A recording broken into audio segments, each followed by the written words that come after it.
100 में से है 90 शोषित, शोषितों ने ललकारा है धन धरती और राजपाट पर, 90 भाग हमारा है, 90 भाग हमारा है।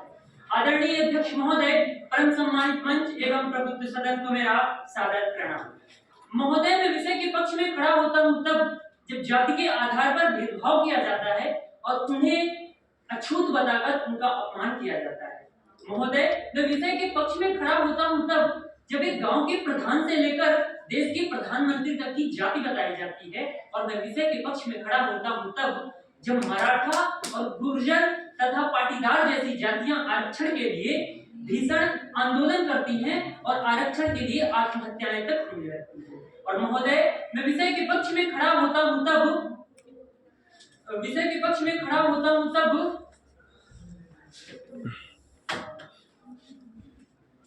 जब इस देश के चंद पूंजीपति लोग विश्व के टॉप 10 अमीरों की सूची में स्थान ग्रहण करते हैं और इसी देश का गरीब आज भी रोटी कपड़ा मकान तक को मुहताज हो जाता है। महोदय, कथित वक्तव्य को जब मैं वास्तविकता की कसौटी में तोड़ता हूँ तो मैं पाता हूँ और ये कहने पे मजबूर हो जाता हूँ कि गरीबों को उनका हक मिलना चाहिए, जाति जनगणना होनी चाहिए। महोदय, जब मेरे विपक्षी साथी विकास की बड़ी बड़ी डींगे मारते हैं तो मुझे अदम गोलवी साहब की वो पंक्तियां याद आती हैं कि तुम्हारी फाइलों में गांवों का वो रंग गुलाबी है, ये आंकड़ा झूठा, ये दावा किताबी है। महोदय, निसंदेह हम विकास कर रहे हैं, किंतु हमारे विकास की स्थिति कुछ इस प्रकार है कि हमें चढ़ना तो हिमालय है किंतु हम अपना मुख हिंद महासागर की ओर करके खड़े हैं। महोदय, जब मेरे विपक्षी साथी अबोध बालक की तरह विषय की गहराई को बिना समझे जाति जनगणना का विरोध करते हैं तो मैं उन्हें सच का आईना दिखाना चाहूंगा और कहना चाहूंगा कि जब सरकारें लोगों के जाति के आधार पर जाति प्रमाण पत्र बना सकती हैं तो जाति जनगणना क्यों नहीं करा सकती? महोदय, जब जाति के आधार पर लोकसभा के सीटों के टिकट का वितरण किया जा सकता है तो जाति जनगणना क्यों नहीं की जा सकती? महोदय, जब जाति के आधार पर केंद्रीय योजनाएं, सरकारी योजनाएं बनाई जा सकती हैं तो जाति जनगणना क्यों नहीं की जा सकती? और महोदय, जब जाति के आधार पर आरक्षण हो सकता है तो जाति के आधार पर जनगणना क्यों नहीं हो सकती?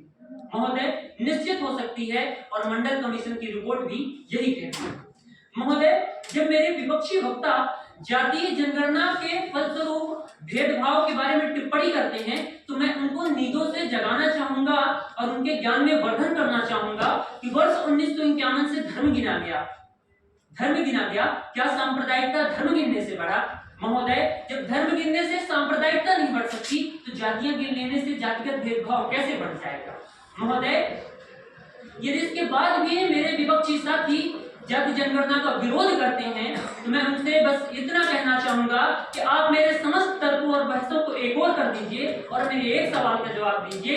इस देश के अपर कास्ट के लोगों ने जाति प्रथा को समाप्त करने के लिए आज तक कोई आंदोलन, कोई प्रयास क्यों नहीं किया? महोदय, मैं सदन से पूछना चाहूंगा कि क्या हम जाति जनगणना कराकर सरकारी नीतियों और आरक्षण जैसे संवेदनशील नीतियों को उचित ढंग से प्रभावी नहीं बना सकते? महोदय, क्या हम जाति जनगणना कराकर सामाजिक आर्थिक गैर बराबरी को खत्म करके न्याय का एक मजबूत ढांचा स्थापित नहीं कर सकते? महोदय, क्या हम जाति जनगणना कराकर समृद्ध और विकसित समाज के निर्माण के लिए मजबूत ढांचे का निर्माण नहीं कर सकते? कर सकते हैं महोदय, यदि आजादी के 75 वर्ष बाद भी इस देश के 80 करोड़ लोगों को 5 किलो का राशन मुफ्त में दिया जाता है तो इस देश का हक होता है, इस देश को पता होना चाहिए इस देश के 80 करोड़ लोग कौन हैं। महोदय, यदि जाति जनगणना आज नहीं कराई गई तो दलित रह जाएगा, दलित ही रह जाएगा और फिर किसी दलित का बेटा बाबा साहब भीमराव अंबेडकर नहीं बन पाएगा और फिर किसी दलित का बेटा ज्योतिबा राव फूले नहीं बन पाएगा और फिर किसी का बेटा मान्यवर कांसीराम नहीं बन पाएगा। महोदय, मैं जाति जनगणना का पुरजोर समर्थन करता हूं क्योंकि जाति जनगणना न केवल राष्ट्र बल्कि इस देश के हर एक व्यक्ति के हित में है।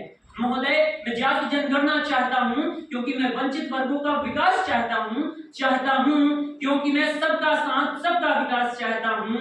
महोदय, मैं जाति जनगणना चाहता हूं क्योंकि मैं मजबूत लोकतंत्र के साथ एक मजबूत राष्ट्र का निर्माण चाहता हूं और अंतिम सत्य, अटल और शाश्वत सत्य इतना है कि जिसे मैं एक बार नहीं 100 बार कहूंगा, 100 बार कहूंगा कि जाति जनगणना होनी चाहिए, जाति जनगणना देश हित में।